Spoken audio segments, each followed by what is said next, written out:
and then we get going. Oh, recording in progress. Okay. Either confirm or go out. It's no option to hide. So just to announce, just to be politically correct, right? So this is being recorded. If you don't want to be on the recording, then either hide yourself or drop off. So basically I have to say that because of all the YouTube and Google kind of restrictions now about sharing content. So yeah, so welcome to another edition of the Featured Business, brought to you by Visibility Impact and myself, James Moffat. Right, our special guest this week is Isabel. Right, she's our 51st guest. Right, believe it or not. So, and that's not reflection on my age. No, yeah, 34 was it? 30. Okay, all right.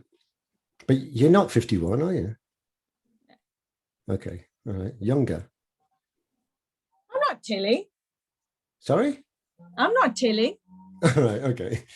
Right, I'm old enough to do it and young enough to get away with it. Oh, I think my mum used to say that to me. So, hi, Aina. Hello, James. Hello, everyone. Hello. All the way from Moscow. Yeah. So just quickly, I mean, everyone knows each other. Paul, Paul's early, but just quickly, let's go around and just say where you're from. So Boyan?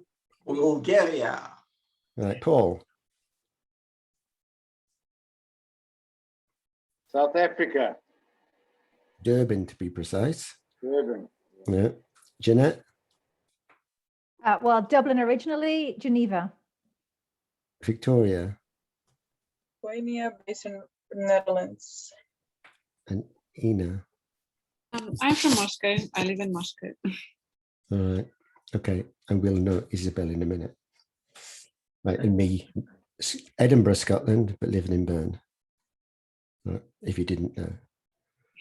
So, okay. So our 51st guest. So the way this works, just quickly, we have Emily kick this off with a song.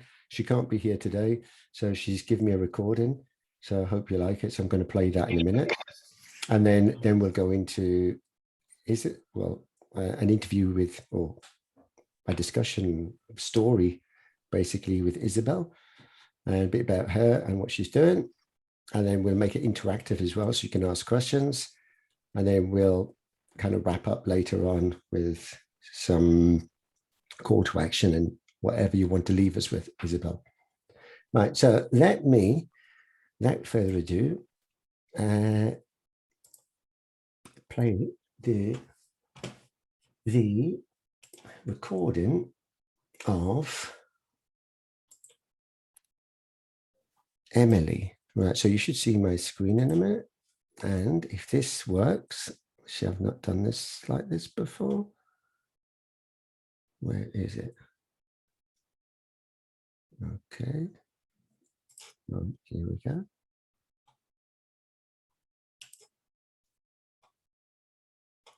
Right. Let me know. Can you see the video? Yes. Right. All right. Here we go then. So just let me know if you can hear it. You can hear? Okay. I'll just be quiet now.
Wow, Not amazing. expecting that. Bravo. I You could, think Fantastic. it's good, but you maybe should share the link all right, I can share the because link. the yeah. sound was not quite good quality. Really?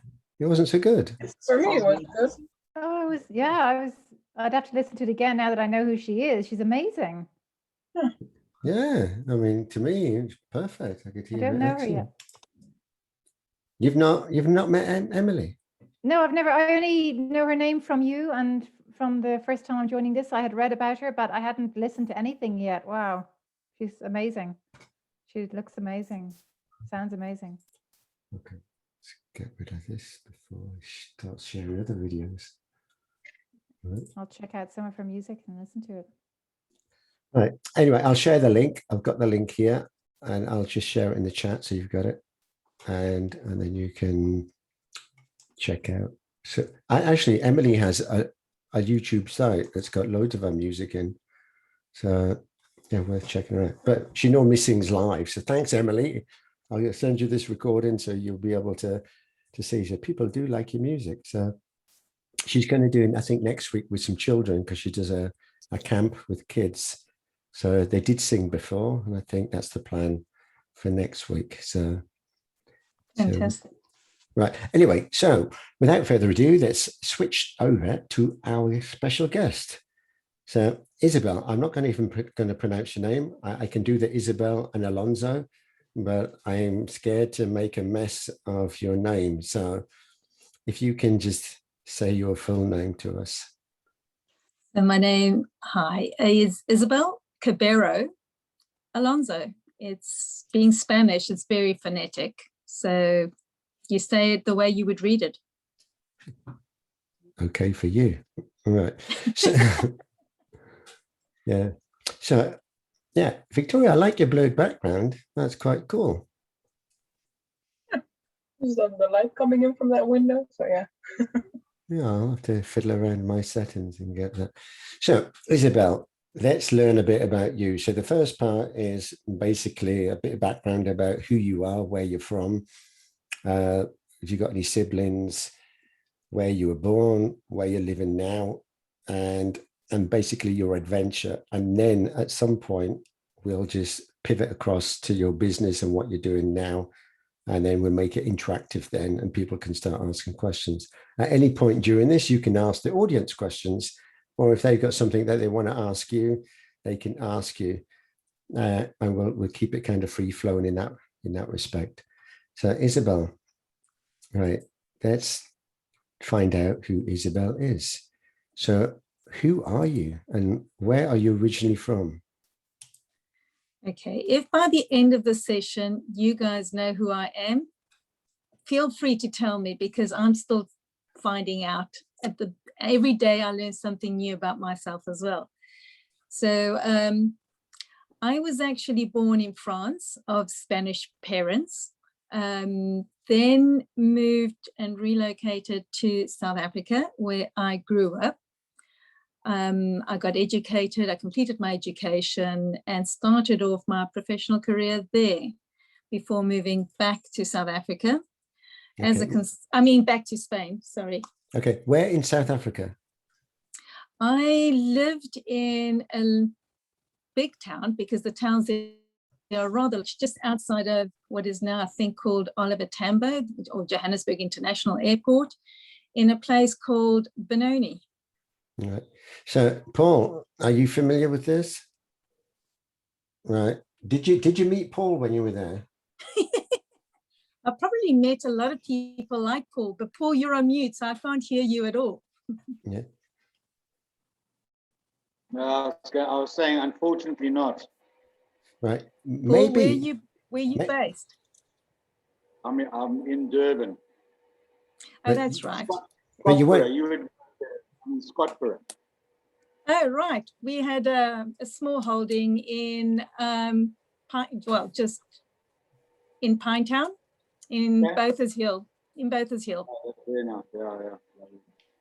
But And Paul, I know Benoni well. I stayed in Benoni for a while. In Snake Grove. Oh, wow. Gee. I'll let you connect later and you can chat about South Africa. But Paul, you weren't originally from Durban. No, 𝗪𝗢𝗪𝗧.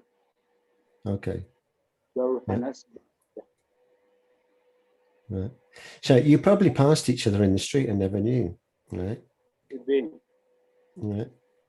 Paul probably knows my ex-in-law family better than he would know me. Well, the name Alonso rings a bell, but I don't know why. Is that the famous Formula racer? One. That's the Formula One driver. No, I'm talking about my ex-in-laws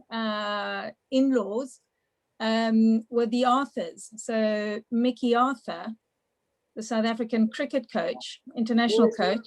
I know him well. Well, we're not, unfortunately as well, not personal friends, but I know him. Well, he was my nephew. Okay.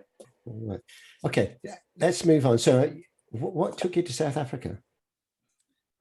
My parents did actually, considering I was only a baby, a toddler, but basically work opportunities, life opportunities. You know, my parents were children after the Civil War aftermath, so it was always looking for better life.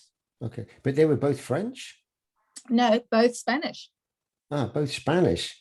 Very serious Spaniards. All right. So both Spanish, living in France, and then from France you were born, and then you went to South Africa. Yeah. Okay. So how long were you there before you moved again? Probably about 27 years. Wow. Yeah. Okay. So you really grew up in South Africa. I did. Right. I I did all my education there. And you have siblings? I do. I have 3. I have the eldest is a brother. Mm-hmm. And then I've got 2 sisters. So I'm the middle one. Okay. And they're in South Africa still, or they No, moved? none of us are actually in South Africa anymore. So my brother was the first one to leave South Africa and go back to Spain. My elder sister then married, for her sins, she married an Englishman and moved back to the UK. And my younger sister then also moved back to Spain to further her career. And I was the last one to leave. And by that time, I was a single mother of a son, and just things in South Africa were just not, the opportunities for a white male were just a little bit bleak. So Okay. I had to make a decision for that. So you just got the one son? I've got 2. 2? Yes. So you found another one on the way? Yes, I decided after my eldest was about to leave school and go to university that I thought I really didn't want to start life again as a single individual.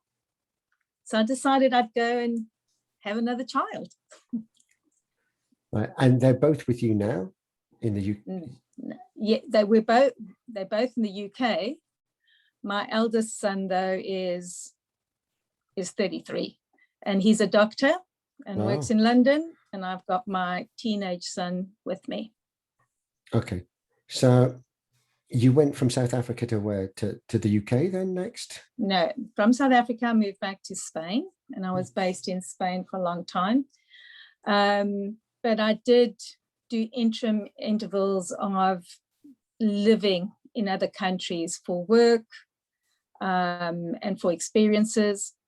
And I've traveled, been very fortunate to travel quite a bit all over the world. So you speak a number of languages?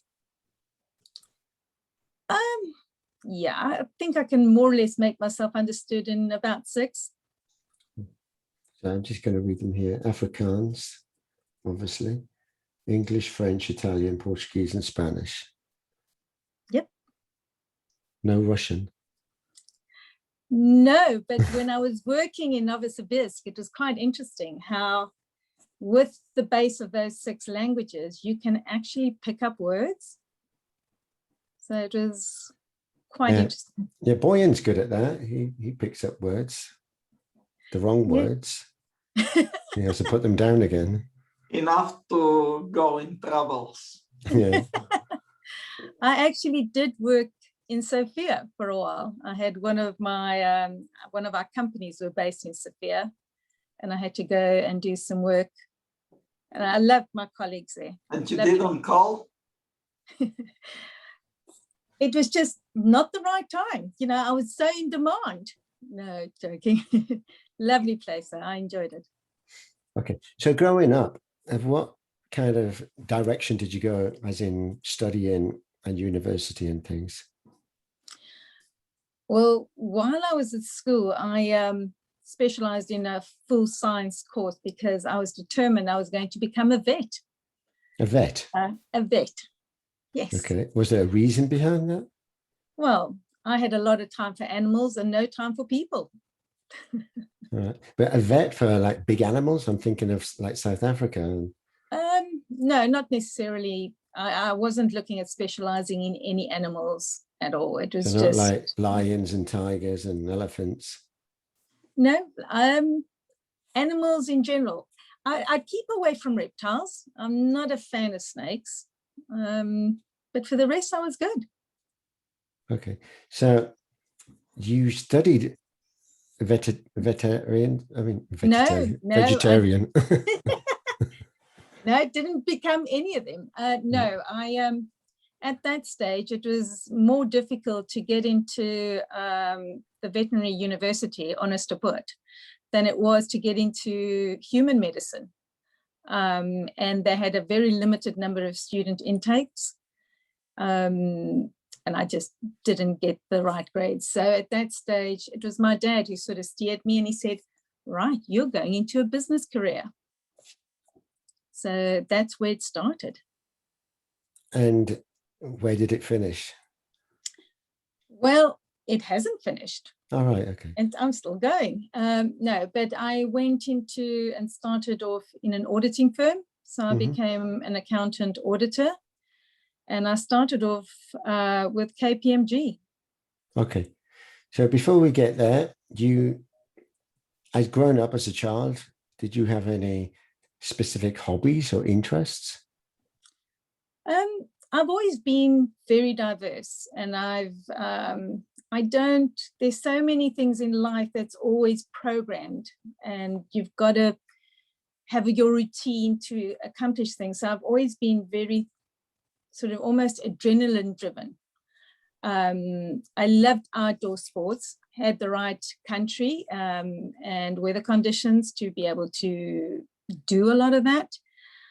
I also started dancing at a very young age, so was very much into my dancing. Any particular type of dancing? Well, I started with ballet, and then I did a combination. I did ballet on the one hand, classical ballet, and I did Spanish dancing. Oh, so, right. Yeah. Flamenco. Well, flamenco is one part of it. You know, Spanish dancing encompasses a whole lot of different styles. So did all of them. Okay. With the castanets. Yes, you have castanets, and castanets are also played in different ways. So the majority of the flamenco will be on your thumb, and you play them that way. And in the other more regional dances, you put them on your middle finger, and you're going to play them that way. So yeah. I think Boyan was a ballet dancer. Yeah. Okay. So you've got you like outdoor sports and activities. I mean, as a thrill seeker. So did you tell us anything that you did? Well, unbeknown to my parents, shortly after leaving school, so I was 18 and I could sign my own documents or waiver documents, I did my one and only parachuting jump. Wow. So that was quite exciting. But that you with someone's a tandem jump, is it? No, back then, and we weren't jumping on square chutes either. They were round chutes, which meant that your practice exercises were always to learn to land. And you had to land in a way that you had to roll, so you didn't impact any part of your body. So no. And you did jump on a static line. So that's when you jump out of the plane, you're hooked in and it automatically opens your chute. So you didn't have to really do that, although you did have to check and make sure that your chute was opened. And if but it no, doesn't, you jumped on your own. And if it doesn't open? That's when you start counting your 3 seconds and open your emergency chute. And if that doesn't open, then you start saying your Hail Marys. Then you know you got the wrong backpack on and your sandwiches come out. But, yeah, but to do it alone, I mean, I don't think they do that anymore, do they? You have to be tandem. Yeah, nowadays your first couple of jumps have to be tandem. Back then you did 10 jumps static line before you were even entitled to do to jump without a static line. And then after X amount, that's when you then started doing your skydiving. So how did you find it? I mean, was it a thrill or something you do again? I actually would. It was amazing, but it's at the same time you realize how slow time can go past. It's amazing how many thoughts can process through your mind in a matter of seconds. But it's amazing how much you can get through. So no, it was amazing. It was amazing. It was scary. So what but kind I think the camaraderie is also good. So what kind of made you do that out of all the other things you could possibly do? I think it was a challenge and a bit after maybe a boozy night. Yeah. Yeah. But you did it with friends. Oh yes, yes. There's a group of us who actually. So they said, like, if you do it, I'll do it, kind of thing. Oh yes, you didn't back down. If somebody challenged you to something and you lost the bet, you did it. Right. You didn't tell them that you were scared. You just went and did it. Yeah, I don't know if I could do that though, out of all the other things. But anyway, what about? I have to ask you this because it seems that there's a natural theme that other guests do. Do you do any go-karting? No. Oh, okay then. Right. No, you can't be in the team then. I've been doing too much driving internationally. Okay. I mean, I've driven. Okay, South Africa is actually quite good to drive. The roads and stuff are good. Spain, they're great roads. The only thing is you drive on the other side, and then you take your life into your hands when you go and drive a car in Senegal or in Egypt or in Italy or Greece. Mm-hmm. You know, those are totally different driving rules. So it's go-karting. Yeah, so you're a rally driver anyway. Okay, so I always found it difficult, like when I took a car from the Netherlands going across on the ferry. So I've got used to driving, sitting in the wrong seat, driving on the wrong side of the road. And now I'm sitting on the wrong side of the car, but I'm on the right side of the road. And that was more confusing. I mean, for you or for the other drivers? Probably the other drivers. I would get to you get off the ferry and you get to the end of the road. And I think, I don't know which way to look or even go to the end of the road. And I got or the first roundabout you get to, I think, you have to really think, which way round do I go? Right. So yeah, I drove my car from Madrid to the UK when I moved here. Yeah. I drove from Madrid up through the Pyrenees, past the west coast of France, up to Dunkirk, crossed over on the ferries, and then from there drove all the way up to Milton Keynes. So talk about challenging, and your car is packed to capacity. You've got a child and you've even got a hamster in the car, so fun. And how long did that take you then? I know, I made, because the car was packed to capacity and I had my son who was much younger at that stage. And I'm very fortunate that I've actually got family living all along that route. So we planned and we had stayed overs, we had warm beds, hot food, good showers. I wasn't in a hurry to get here. So I did it over a week. So it was fine. Okay. I thought you were going to say 3 months or something. No. Okay. Right.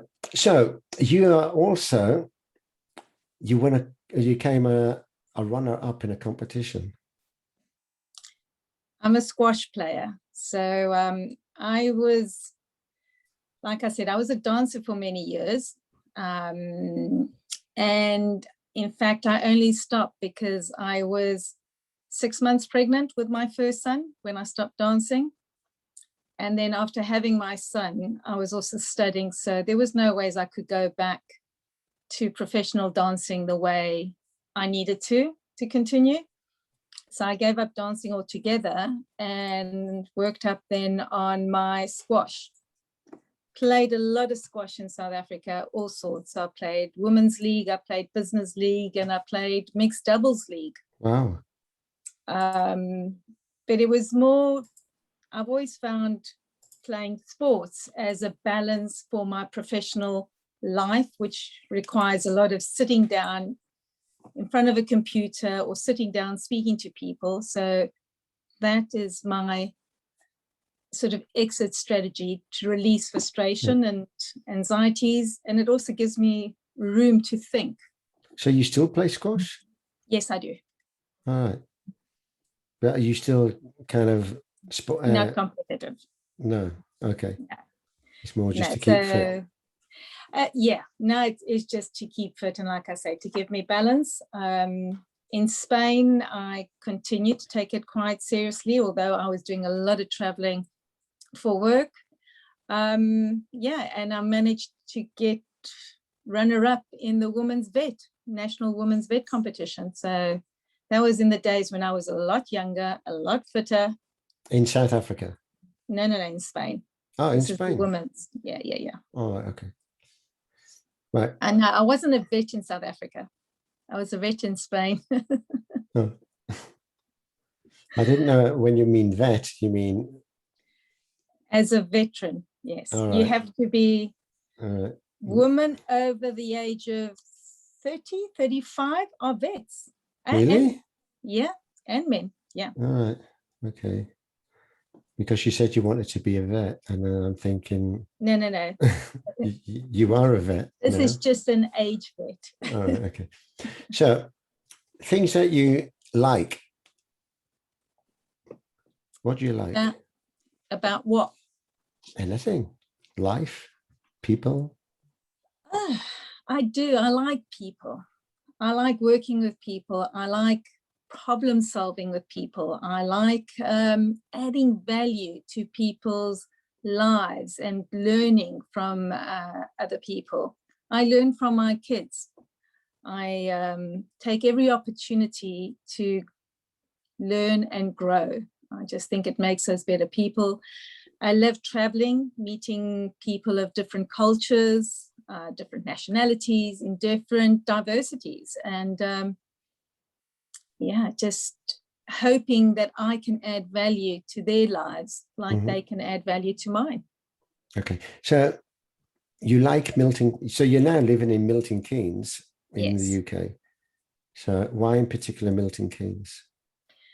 Well, obviously coming over as a single mum of a young child, my primary reason for moving to the UK was to settle for a period of time. Prior to that, 4 or 5 years prior to that, I had done a lot of traveling, international traveling on projects, work projects.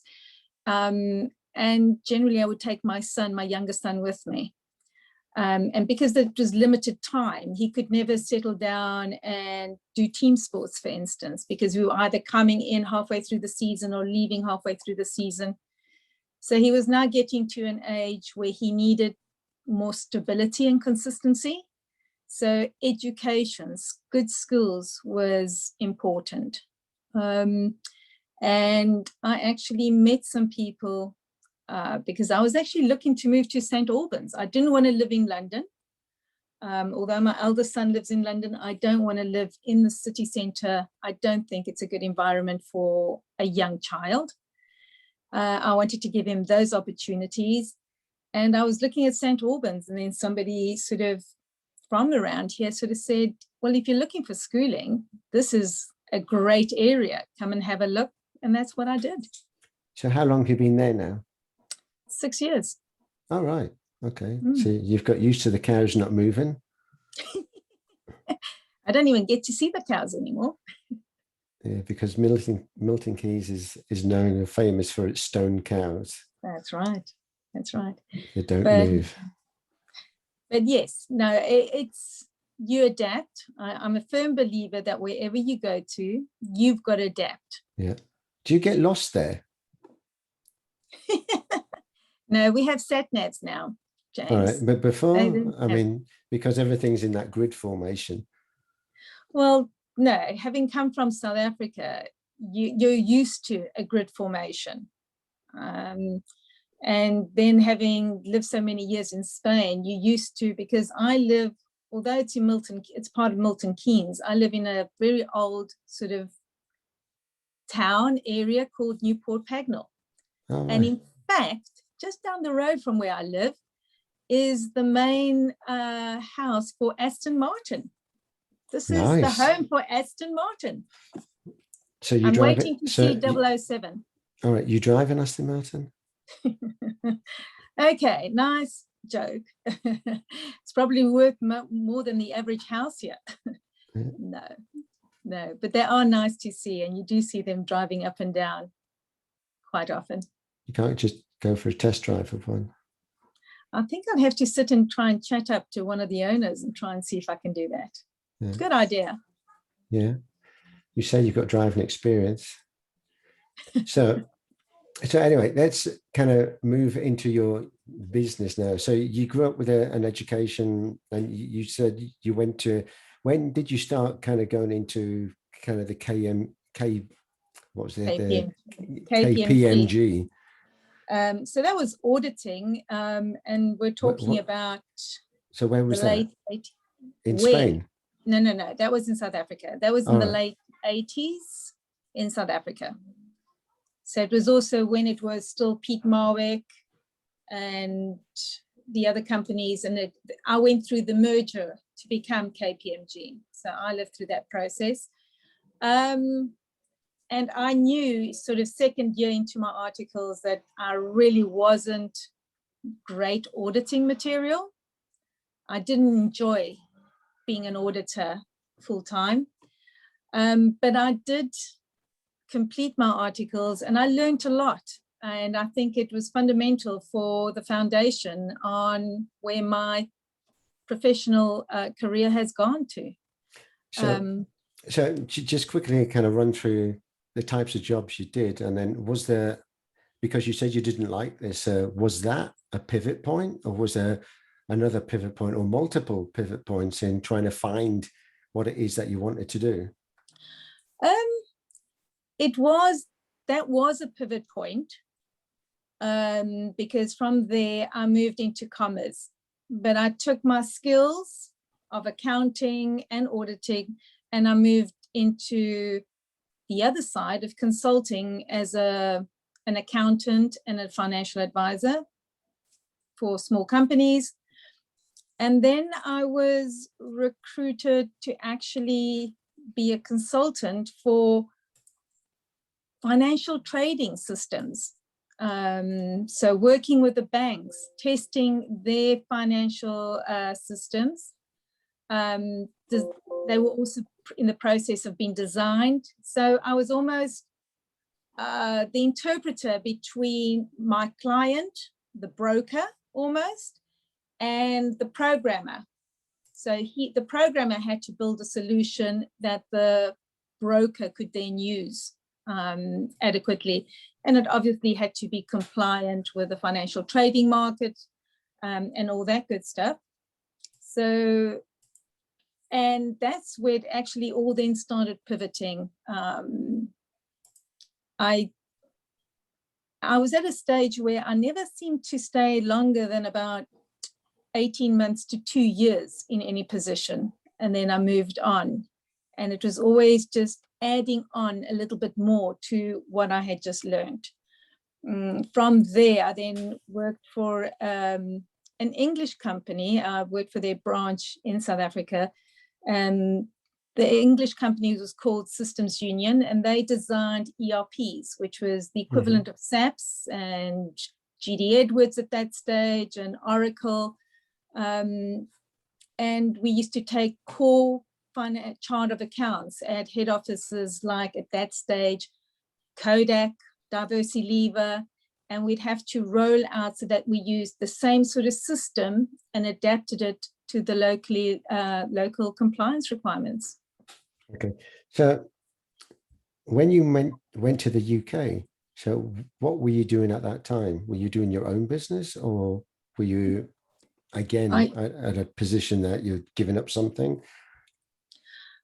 So, but before I moved to the UK, I'd been in Spain for a long time. Also changed and pivoted my career a good couple of times. And I was actually working for a South African listed company, Paul will know well, Barlow World, who specialize in Caterpillar heavy industrial machinery. So from there, that's when I went to Bulgaria and Russia, to the UK. And then the crisis hit, the economical crisis hit Spain. So we're talking about in 2007, Spain started sort of going into recession. It just got more and more difficult. And by 2011, 2012, with the restructuring, I then left or got invited to leave, severance package of sorts. And I did a lot of coaching there at that stage, and I started sort of freelancing. I then went to the States and even tried to get recruited to the United Nations. Didn't work really well. But I did do a couple of pro bono projects in the States before moving back and asked to go back to Africa, where I worked and lived for a year in Senegal. Wow. And to set up a company specializing in industrial machinery. That was really interesting because you got to understand that Northwest Africa is very prone to have coups, political instability. So although there's a lot of funding and aid coming into those countries, private investment that goes in there, as quickly as you invest it in there, you could lose it if you sort of don't have contingency plans. And it was when I moved back to Spain that I saw that the projects that I was working on, which were still for corporates, wasn't giving me the value, the quality of life that I actually really wanted to do from a career point of view. And that's when I moved to the UK. Okay, but these were more as a consultant, I mean, self-employed at the time? Yes. Okay. And then the decision then to move, where did you move from? Spain to the UK? Okay. From Madrid. Okay. So now you have your own, it's still a continuation of your own business, but it's something different.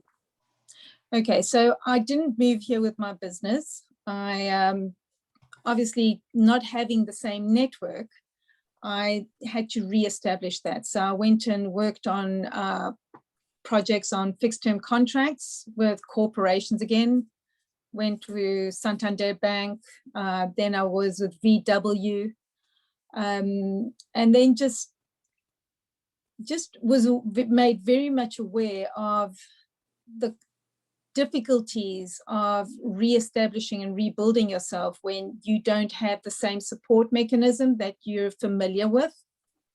And then also realize that a lot of small businesses, one of their biggest problems is that they try and do everything themselves without doing a proper risk framework and assessment and understanding where their values and where their strengths lie, which, you know, I mean, statistics show that in the UK alone last year, there was something like over 800,000 startups registered through Companies House. Before the end of the year, 35% of them had already disappeared, gone bust. Yeah. Yeah, it's quite a challenge. I mean, we hear these statistics all the time with startups. I mean, there's anything from 80 to 90% fail. 1 in 5 will fail, or whatever Yep. it is. And even ones that get investment money fail. So there's something fundamentally going wrong. And that's what I'm also trying to address as well, to help them on that way. So you specialize in something in particular that's going to help businesses grow? Yes. So I consider myself a business management consultant. So I can do a lot of the stuff, but I'm really too expensive to do it, to do the mundane day-to-day operational side. So I'm a better advisor, and it gives you more value for money. But for that, you need to take an intrinsic interest in what your client is trying to do, understand what his dream is, what is his objective, what he thinks are his strengths, and more importantly, learn to understand what it is that he's not telling you. Mm-hmm. And when I say he, I'm not being gender specific, I'm being generic. Yeah. So it's helping them on their journey, helping them to understand what it is that they need to know and need to expect from their service provider, to understand the value of their own time. Exactly. So you work with a particular type of client? At the moment, I am focusing on startups and small businesses.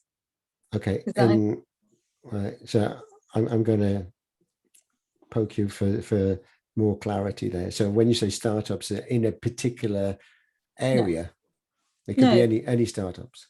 Any startups, because the running of your business doesn't really determine where your speciality is. And typical size of startups, it could be a 1 person, 5 people, 10, whatever. Yes. And typically with or without money or investment. It's up to me to help them determine if they've got enough money at the time that they're doing to actually achieve it, or to determine if they need to get outside investment. So you have a sweet spot in a particular area that you focus on? Risk management. Risk management, okay. Which they don't consider, I guess.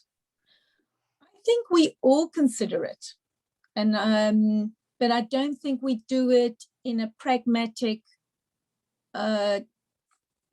proactive way.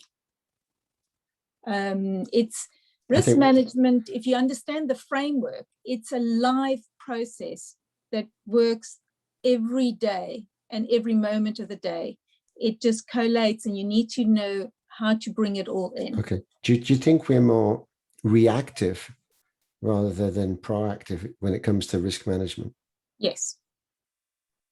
Right. We wait for something to happen and then we try to react on it. I think the majority of the people are like that. Also understanding that human nature generally is change of adverse. Nobody wants to unnecessarily change.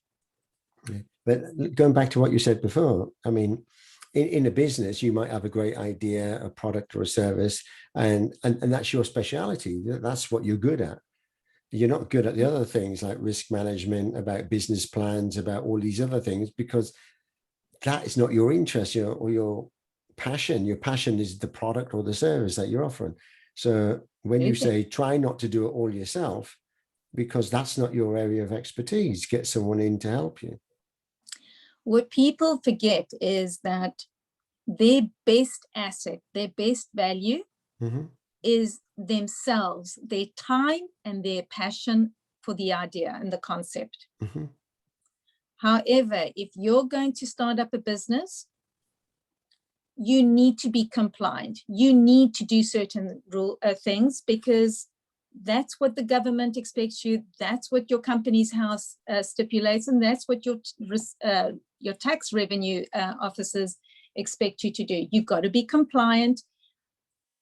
But what I keep on telling my clients is, you have to meet those rules, make sure that whatever you're doing adds value to your business as well. So if you know that you've got to pay X amount of taxes, know what are the parameters. When do you start doing, knowledge helps you to do tax avoidance, but it's illegal to do tax evasion. So tax avoidance is being clever. Tax evasion, you're a thief. So there's learning where those boundaries are. But I'm referring to tax like I could refer to anything. There's a big ground now with everybody developing apps to run their business and as a solution finder for a lot of situations. There's a lot of money that you can get back from the receiver revenue, from the government, if you've developed a new app, a new IT solution tool for your business. So it's understanding where the money's going to go out and when you can get money in, and get that plan so that it actually doesn't stop you from being able to progress your business. Right, so you can give a lot of advice because most people probably don't consider that, and yeah, they might earn money, and rather than reinvest it and show that it's a tax offset, they try to avoid paying the tax. And then that's when you come with the penalties, the bad reputation, the threats, and then at the end of the day, it just causes you a lot of grief, a lot of sleepless nights, and a lot of money. 3 things that you can't afford when you're starting up a business. So where are you now in your business? I mean, you have existing clients? I have a couple of existing clients. We've just coming out of a sort of 18-month lockdown, which has affected horribly a lot of small businesses. A lot of small businesses aren't opening up. Others have been very successful. So it's just trying to reestablish and reassess where my clients are at, what I can do for them. But at the same time, it's also forced me to go back into the corporate. So I'm doing a lot of work in preparation to become a non-executive director. On a particular company? No, again, not at all. And I think this is the problem that a lot of companies, big companies have, is that they're always trying to find mini-me's to come on your executive board. What you actually need is a diversity of experiences and cultural attributes to actually come in, challenge you, and add value to something you already have in place. So you're proactively approaching companies for that, to be on an executive board? Oh, there's a lot of companies out there, even in LinkedIn. You look for non-executive roles, and they 12 to the dozen. Every night I get a whole list of them. Yeah, but they're paid roles? A lot of them are paid roles. A lot of them are volunteer roles, but then you got to take the value, you know, the exposure, the networking that you can get on that. I do a lot of volunteering for schools. So I'm a school governor in the UK for a couple of schools, and some of them are federation of schools. So that means a community of schools. They are public schools, so they're maintained by the local authority. And some of them are just individual schools. So as the governor, what do you do? Well, on both sides, I'm the finance chair. But, you know, as a governor, you are a non-executive director. You need to ask those difficult questions. You need to make the people think that if what they're doing is the best for the school. For the school, we're talking about with the best outcome for the education for the children. What you need to improve that is quality teachers. Quality teachers are expensive. So it's all flowing in together. So You can need to make sure that you can be a governor as a kind of a part-time consultancy type role. Well, I use it as part of my non-executive background. It gives me good exposure for that. Okay. But you're a volunteer, so there's no remuneration when you're a governor for a public school. Yeah, that is a volunteer work. It's really? it's not. Yeah, I always thought that was a kind of a full-time role, and watch out, the governor's here. And you do a lot of work, and depending on how effective you want them to be, it takes up a lot of your time. are you a strict governor? Do you carry a cane? Right, you must do. I don't pull back on my punches. So at the moment, unfortunately, I'm probably going to be taking the local authority to court. Really? Yeah. You are? Well, or no, the school is? The school is as a representative, but I'm sort of leading the project. Do you have to wear a black gown or something? And no, but I think my high heels will do. No, there's no, I don't do the legal representation. I've just done the forensic audit work in preparation to highlight the misappropriation of funds. All right. So these are normally private schools or public schools? No, this is all public schools. All right. So yeah, so it then gets to a point where you deal with local authorities, you deal with your local MPs. I mean, that's a busy job then. It is a busy job. But you do it for variables, not just one. Yes. And then you do your own business and other things as well. Yeah. But if you could only focus on one thing, what would it be? Oh gosh, I couldn't just do one thing. I'm a woman. A squash teacher. We can't do it. No, gosh, no. I'm too old for that. No, I do what I do, and I just make sure that everything that I'm involved in, I'm getting something out of it. So what's the most rewarding? I would thought kind of working with startups, because they're on their initial journey and you can help them become successful. Whereas at the school, it's probably rules and bureaucracy and other things. And I don't know if that's a passion. I would thought more the helping the startups. Look, to me, I'm a problem solver. I love solving problems, and I love working with people to help them solve their own problems, and to take ownership of what they're doing. So yes, working with startups is very rewarding. Okay. So I am just concerned about time. So do you have any questions to the audience, or the audience have any questions to you? Well, I'd like to get the audience to ask me questions, because I then will get to know them better. Right, Paul. 2 questions. When working with startups in the UK, this question has a bit of background. I've written how to get into exports in 90 days. And one of the myths we deal with is you have to be successful in your own market first before you consider exporting to another country, which makes sense, but it's actually not sensible, because another market may be easier to enter than your local market.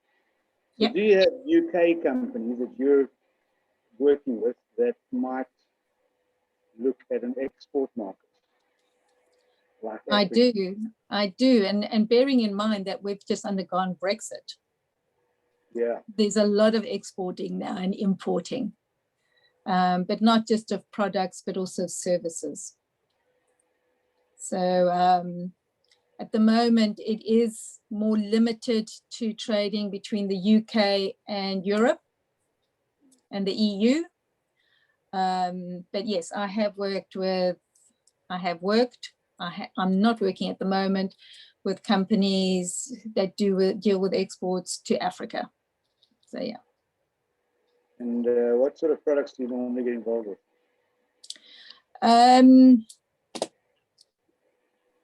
Most of the ones that I've got are not product based. Most of them are actually service based. Okay. So you deal with a lot of intellectual, your intellectual capital, and who's registered, who's got the patent for the rights and the ideas and the projects. So yeah. Software? Yep. So software is something that can generally be extrapolated and used internationally. I'm your potential client. Sorry? I'm your potential client, but let's leave Paul. Sorry, Paul? No, my daughter was in Milton Keynes. We were there in we were there 10 years ago. Milton Oh, Keynes. right. Okay. We stayed there at a hotel that was very near a big lake. Oh, 𝗘𝗔𝗖𝗪. That's right, yeah. There you go. See, you've got a lot in common. Yeah, yeah, we do. Besides the saying yeah. Yeah. Okay. Any other questions? More a thank you to Isabel for sharing your story. I think it's really interesting. I think what strikes me is that you've had a lot of different experiences, but that you've also, I think, positioned yourself and created opportunities to help clients and really demonstrating what value you can bring. And yeah, I can relate to that. I think it's a really interesting story. So congratulations.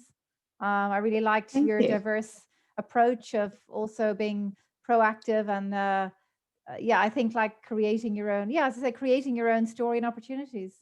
So super, thank you. Thank you so much. That was really great to hear. Thank you.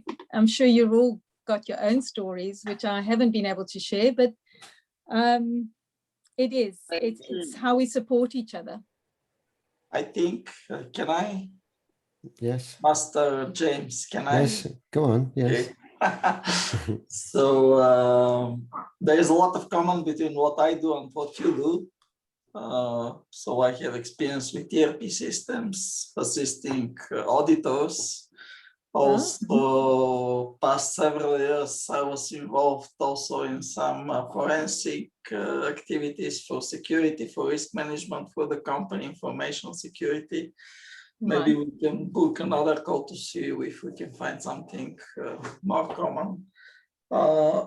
Because so your company is also like in a startup phase, what I see. So, and you're helping startups. But what I'm doing for my company, I'm trying to keep the startup mood. So always to search something to reboot, which is good. What do you think? So for management consulting, it's very interesting. It's similar what I'm doing for software solutions. In fact, you're giving advices to owners. Sometimes they're for decades or managers, and you're giving them advices how to do it better. This is the challenge to this. How do you sell yourself?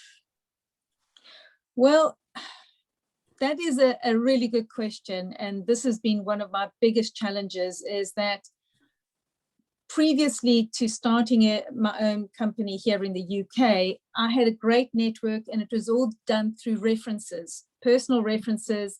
Somebody would recommend me and I was there. And I've had to learn to start building up a network again where people will recommend me, but that's very slow because people need to see your work before they can recommend you. So hence why I've had to do different types of work to earn that credibility and keep both my foot with small businesses and also to keep a foot in the corporate world doing non-executive work. At least that way I can try and balance it and feed myself and my son.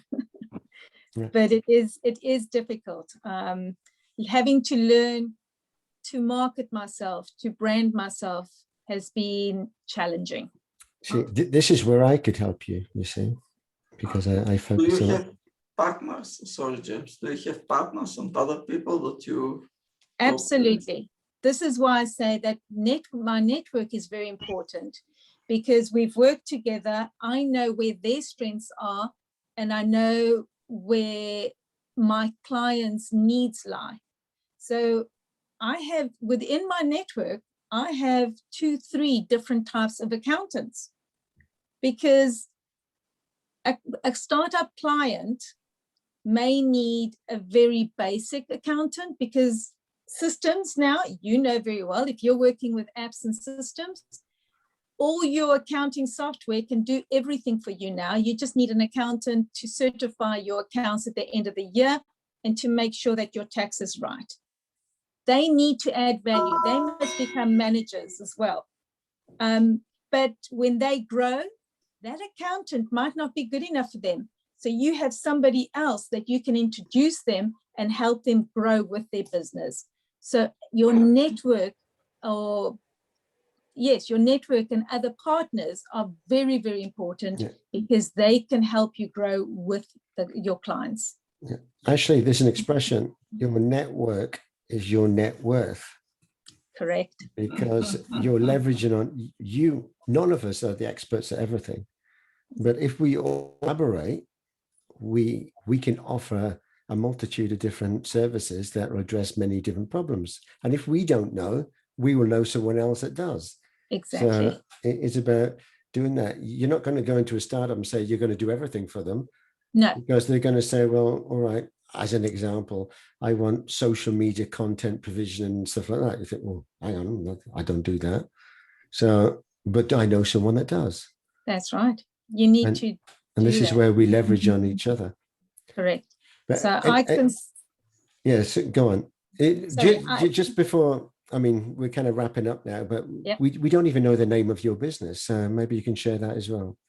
So it's CRAF, CRAF. So it's Corporate Risk and Financial Management Consultants. So the CRAF is abbreviated Management Consultants. Right, so I'm just going to share. I'm going to share in the link in the chat your LinkedIn, so people can go there and then they can find out more about you. But if you've got more links that you want to share, then either drop them in there or let me know, and I'll share them out in Nest. I really appreciate it, but that's the only one I do. I'm a little social media phobic, but I am learning to deal with it. I am outsourcing it, and it's a work in progress. So bear with me, and I will be out there. Love to meet up with all of you. So have you got any kind of closing remarks that you want to give, that we can follow you, we can connect with you? You want to leave us with a message? I completed the form, and I'm just trying to get my pages sorted out here. And you said, is there anything that you want to leave the team with? It could just be a smile. And I'm just, that's working. No, but I just like to let everybody know that, you don't have to know everything. You just need to trust that the person who's giving you the information is worth his pound, his weight in gold. Yeah. You also say something on your LinkedIn profile. You say dream big and dare to fail. Because failure is not actually a failure. To me, it's a learning. It's an opportunity. It's an opportunity. Yeah, you learn from that. In fact, I mean, you can't see it here because I've got a back screen, but I got that from a huge poster that I got from a restaurant in Cape Town. It was during the Johnny Walker Festival, and it's a restaurant that has, it's called the Dolphin Inn, Mhm. and it's got a musical stage right in the center. And it's got, because I'm also pretty artistic from the dancing side, it's got a light on a stand, a music stand. And that's where it comes from. If you don't dream big, you're not challenging yourself. And if you don't dare yourself to fail, you'll never grow. So that to me is my ethos, and that's what I take. Yeah, and I like that. I mean, I just remember back when I was first learning to drive, I already knew how to drive, so I was a bit too arrogant, maybe and cocky. But I went up a one-way street, like the right way. But when the driving instructor told me to turn right, I was on the left side, not the right side. And being a one-way street, I should have been on the right side. And it was something so simple, but I failed because of that. And he said, you weren't positioning your car right on the road. And I never, ever forgot that. So even though I failed, I learned something important. And then from there, even today, when I drive down a road, I think of that, a one-way street, I think of the same thing. I think, what side should I be on if I'm turning right or left? So we learn from that. So I never see failure as a failure. It might be a disappointment, but it's an opportunity to learn. So anyway, yeah, Ina, you came off the mic, off mute. So did you have something to say? Yes, just a quick comment. Thank you, Isabel, for such an exciting and inspiring story. And well, I used to take ballet classes myself, and so I understand your feelings about dancing. I wish you all the success, and I think you're a really inspiring person who can lead other people, and it's really a pleasure to communicate with you, to see you. I think it's one of the key things for what you do. Ina, thank you so much. That is very, very kind. Thank you. Okay, so on that note, we're just going to wrap up now. So thank you very much, Isabel, for being our 51st guest. It's been a pleasure having you here, and we've learned a lot about you now. If you want to stay connected with us, we can connect to you on LinkedIn. Also, if you use 𝗏𝗏𝗏𝗏, which I forgot to mention actually, most of us are in 𝗏𝗏𝗏𝗏, so there's another one there. Did you join 𝗏𝗏𝗏𝗏 or not? I tried, but I keep on getting an error that the link has expired. All right. There is a problem with 𝗏𝗏𝗏𝗏 for several days. This is why I was close to miss, not to miss because I have it like recurring meeting, but it's a problem with 𝗏𝗏𝗏𝗏 for several days. Okay, I'm just going to give you another link. So I'll give you my link in the chat here. Right, you could try that. Okay. And I have to go in another call. Bye. Have a great weekend. Bye. Okay. Lovely to meet you. Thank you very Thanks much. for you. And just to let you know, our guest for next week is actually here. So, right, if anyone can guess who the guest is, well, it'd be Paul? marvelous. No, that was your guess, right? Okay. Paul, who do you think it is? Ina. No, so Ina, who do you think it is? So there's only one person left. Jeanette. Yeah. Yeah, it could have been you, Ina. It could have been you. Yeah, I could have been yourself or me. Right. So yes, Jeanette is going to be our guest next week. So want to tune in for that one, because this will be another exciting story. Right. So anyway, on that note, Isabel, thank you once again. Right. The recording, I'll give you the recording once this is over. And if you want to share it, then feel free to do so. Absolutely. Anyone else that wants it, then just let me know, because I don't publish it. It's unlisted. Right. And next week is Jeanette. So looking forward to that. So everyone have a wonderful weekend. I've got the kids now in the background.